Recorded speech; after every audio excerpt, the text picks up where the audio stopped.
The first reading is Breathing by Mark O'Brien. Grasping for straws is easier. You can see the straws.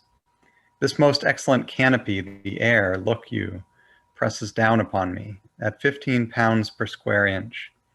A dense, heavy, blue glowing ocean, supporting the weight of condors that swim its churning currents.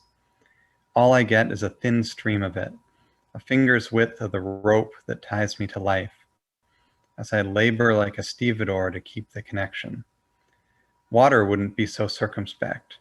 Water would crash in like a drunken sailor, but air is prissy and genteel, teasing me with its nearness and pervading immensity. The vast circumambient atmosphere allows me but 90 cubic centimeters of its billions of gallons and miles of sky.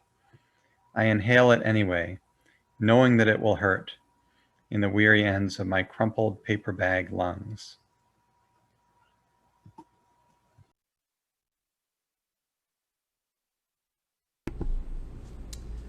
Now hear the gospel.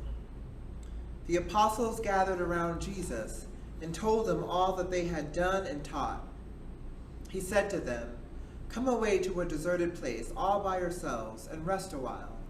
For many were coming and going, and they had no leisure even to eat. And they went away in the boat to a deserted place by themselves. Now many saw them going and recognized them, and they hurried there on foot from all the towns and arrived ahead of them. As he went ashore, he saw a great crowd, and he had compassion for them, because they were like sheep without a shepherd, and he began to teach them many things. When they had crossed over, they came to a land at Gennesaret and moored the boat. When they got out of the boat, people at once recognized him and rushed about the whole region and began to bring the sick on mats to wherever they heard he was. And wherever he went, into villages or cities or farms, they laid the sick in the marketplaces and begged him that they might touch even the fringe of his cloak. And all who touched it were healed.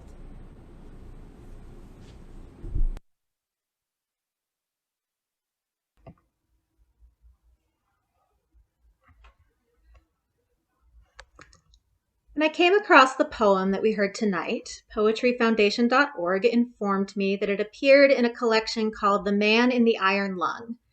And when I went to discover a little more about it, I learned that this is because the poet, Mark O'Brien, was quadriplegic and in an iron lung for the remainder of his life after contracting polio at age 6.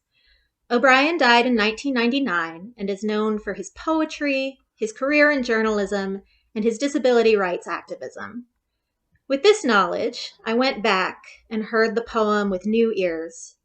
When it says, "Grasping at straws is easier than breathing," or "All I get is a thin stream of air," or that breath will hurt in the weary ends of my crumpled paper bag lungs, those images are coming from a speaker more vividly aware of the presence of the air around him than I have ever been.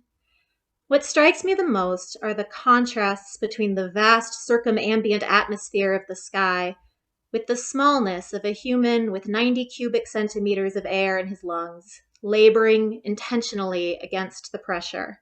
Scarcity and abundance dwell together. Breathing is not a given. The line about the dense, heavy, blue glowing ocean also makes me think about tonight's gospel. I imagine Jesus in his boat, caught between a literal vast ocean and the billions of gallons and miles of sky stretching bright blue overhead.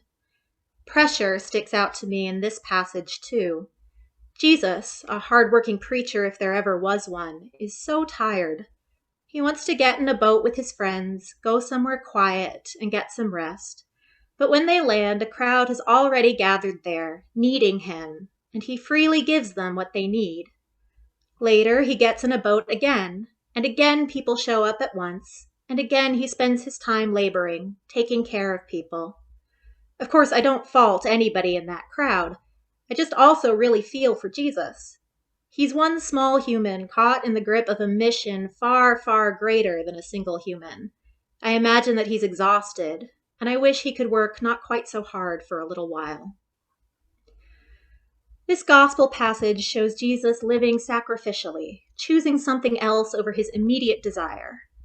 And when I'm in my worst spirals of anxiety or depression, I interpret that in the most self-damaging ways possible. Look, I think, my personal desires and needs are not important at all. My moral obligation is to help people at every moment of every day, and the fact that I'm not doing that makes me a bad person, and for good measure, I think I'm going to be eaten up by secret resentment over it at all times. So taking a step back, this isn't what sacrificial living means. When I look again at the passage, I try to focus on how Jesus had true compassion for the crowd. Not duty, not resentment, but compassion for sheep without a shepherd. Surely he wasn't just acting out of rote obligation.